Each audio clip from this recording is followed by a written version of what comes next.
Под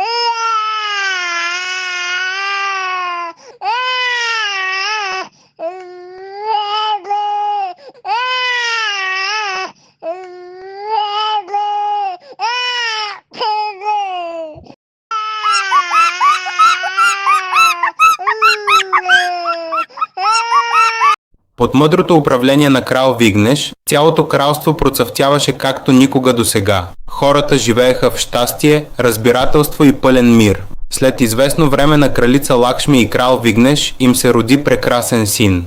Кралят и кралицата бяха много щастливи, че вече имат свой наследник на трона. В голямата си радост те раздадоха богати подаръци на всички хора в пределите на кралството. Ваше Величество, толкова сте заед да служите на народа, че не прекарвате време с мен и бебето. Искам да отидем на екскурзия заедно. Разбира се, скъпа. Как мога да ти откажа, след като ме помоли толкова мило? Утре ще вземем принца и ще отидем на излет. Бъди готова. На следващия ден кралят и кралицата взеха младия принц и отидоха на приятен излет в една много красива градина близо до самото кралство. Междувременно кралицата забеляза едно малко кученце да минава спокойно покрай тях. Ваше Величество, видяхте ли кученцето? Колко е сладко! Може ли да ми го донесете? Нека го вземем и отгледаме в двореца. Добре, Лакшми, веднага ще отида, за да хвана малкото кученце. Кралят веднага тръгна бързо след него. Когато го видя, малкото кученце веднага се скри дълбоко в гъстите храсти. Кралят го последва още по-навътре в тъмната гора. Внезапно кралицата чу много силни и доста странни звуци, които идваха от самата гора. Какъв е този звук? Кралят да не е попаднал в беда, опитвайки се да хване кученцето. Чувайки тези странни и необичайни звуци, кралицата се оплаши, че кралят е в голяма опасност. Тя остави бебето на мястото му и влезе навътре в гората. Лакшми започна да го търси навсякъде, но кралят никъде не се виждаше. Междувременно зловещата вълшебна змия, която търпеливо чакаше да си отмъсти на Лакшми, бавно се приближи до детето. Като видя влечугото, малкото бебе започна да плаче силно. Мистериозната вълшебна змия взе бебето заедно с люлката и го отнесе дълбоко в гъстата гора. Скоро след това кралят и кралицата се върнаха обратно. Те изключително много се паникьосаха, когато не видяха малкия си син там. О, Ваше Величество, бебето ни трябваше да е тук. Къде е? Какво се е случило с него? Лакшми, защо остави бебето? Съвсем само тук. О, Ваше Величество, наистина не мислех, че ще стане точно така. Чух някакъв шум и веднага помислих, че сте в голяма опасност, затова дотичах тук. През това време бебето ни е изчезнало. Много ме е страх. Дали някой див звяр не го е нападнал и убил? Лакшми, не се притеснявай. Нищо няма да му стане. Аз ще потърся насам, а ти потърси в онази посока. Кралят и кралицата се впуснаха в различни посоки. Из гъстата гора, за да търсят своя изгубен син. Една маймуна от високото дърво видя как вълшебната змия отнася безпомощното бебе дълбоко в гората. Като видяла това, маймуната веднага взела една пръчка и подгонила змията. Тогава змията оставила малкото бебе и бързо избягала в храстите. Щом змията изчезнала, маймуната нежно взела детето в ръцете си. Бебето веднага спряло да плаче. След това маймуната отнесла малкото дете със себе си далеч. Кралят и кралицата претърсили цялата гора за сина си и накрая се срещнали отново на едно място. Ваше Величество, видяхте ли някъде бебето? Претърсих цялата гора, Лакшми. Но нашето момче наистина го няма никъде. О, господарю мой, страхувам се в каква ли голяма беда е нашето дете. Как изобщо можеше да се случи това? Лакшми, не тъжи така, просто не мога да те гледам. Нищо лошо няма да му стане, обещавам ти. Където и да се намира той сега, веднага ще пратя войниците си да го намерят и ще ти го върна невредим. Бъди смела и силна. Тогава кралят наредил на своите войници да претърсят цялата гора за изгубения принц.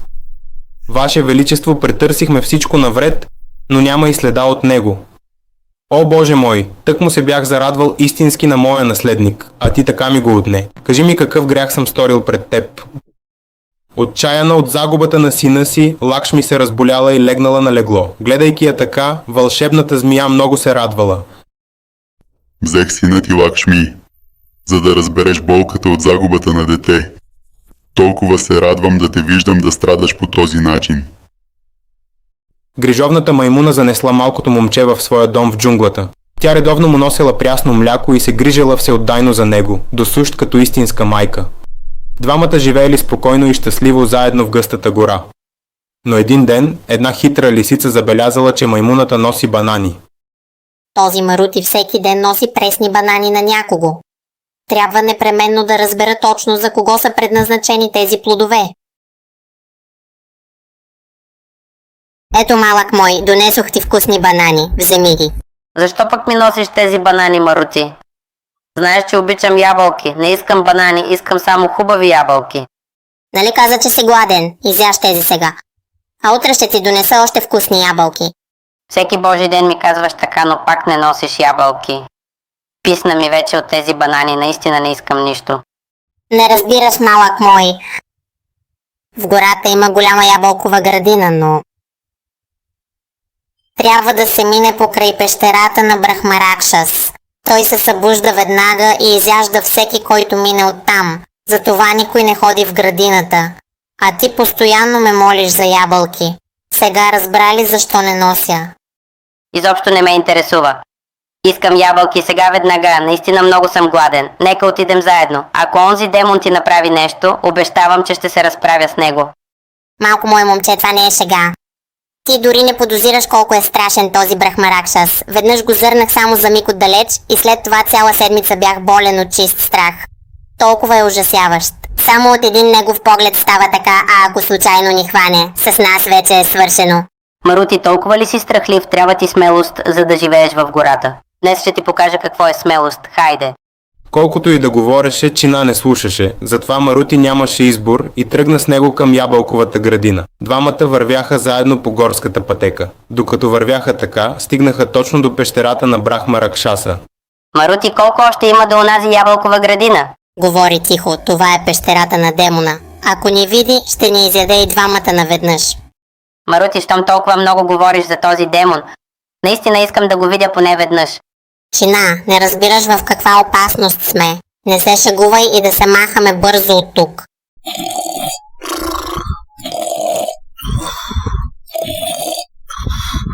Така Чина и Марути тръгнаха отново заедно по дългия път към голямата ябълкова градина. Те продължиха да вървят упорито напред и след доста време Марути и Чина най-после успяха да стигнат до самата ябълкова градина, която търсеха. О, Марути, виж колко много ябълки има тук, да измислим и да направим нещо с тях. Защо се бавиш толкова още? Кажи ми какво е. Марути, защо не останем тук? Колко хубаво би било да си построим къща точно тук, нали? Ако продължаваш да говориш така, демонът ще дойде и ще ни убие и двамата. Да вземем колкото ни трябват ябълки и да се махаме от тук, хайде. Магическата змия наблюдаваше от високото дърво как Чина и Марути дойдоха за ябълки и как си говореха тихо. Искайки да ги вкара в голяма беда, тя отиде при спящия дълбоко в пещерата страшен демон и го боцна в носа с една клечка. Тя събуди страшния демон. Чина и Марути бързо си тръгваха с набраните ябълки. Събуденият Брахмаракшаса излезе от своята пещера. Чина и Марути минаваха точно пред самия вход на пещерата му. Спрете! Демонът се приближи гневно към тях. Кои сте вие? Колко смели трябва да сте, за да дръзнете да дойдете до моята пещера? Щом сте дошли, добре сте дошли. Направихте ми една голяма услуга. Не съм ял нищо от цяла седмица. Много съм гладен. Сега веднага ще ви изям и най-после ще се заситя. Ха-ха-ха. Това ли е Брахмаракшаса, за когото ми говореше? Да, Чина, това е той. Днес със сигурност ще ни убие. Колкото и да ти казвах не, ти не ме послуша. Сега виж, паднахме право в ръцете му. Спри, демоне! Ако ни докоснеш, ще умреш от моята ръка. Махай се от тук незабавно. Хей, момче, ти не си по-голям от малкия ми пръст. Как събра в себе си толкова голяма смелост да ме заплашваш? Междувременно магическата змия излезе от пещерата, за да види какво се случва между тях. Чина забеляза змията и смело я хвана в ръката си. Виждайки това, демонът остана напълно изумен. Ей, демоне, видя змията в ръката ми, нали? Ако те накарам да я охапеш, цялото ти тяло ще се отрови и ще умреш. Тази змия изглежда наистина ужасяващо, но как това хлапе разбра, че ме е страх от змии, ако ме охапе? Ще умра на място. Хей, момче, какво си мислиш, че ще ме оплашиш с змия? Какво може да ми направи тази малка змия? Хей, великане, може и да говориш доста смело. Но по цялото ти лице ясно личи, че всъщност те е страх от тази змия. Няма да губя повече време, ще я пусна върху теб още сега. Изглеждаш сериозен, само като погледна тази змия. И ме втриса. Тогава бягай от тук веднага, иначе ще те накарам да те охапе и ще те убия. Чина, този великан няма да си тръгне само с думи. Пусни нашия на Гараджо веднъж и ще видим колко е смел. Ако остана тук, те със сигурност ще ме убият с тази змия. Най-добре е да се опитам да избягам веднага. И така, накрая великанът спокойно си тръгва оттам.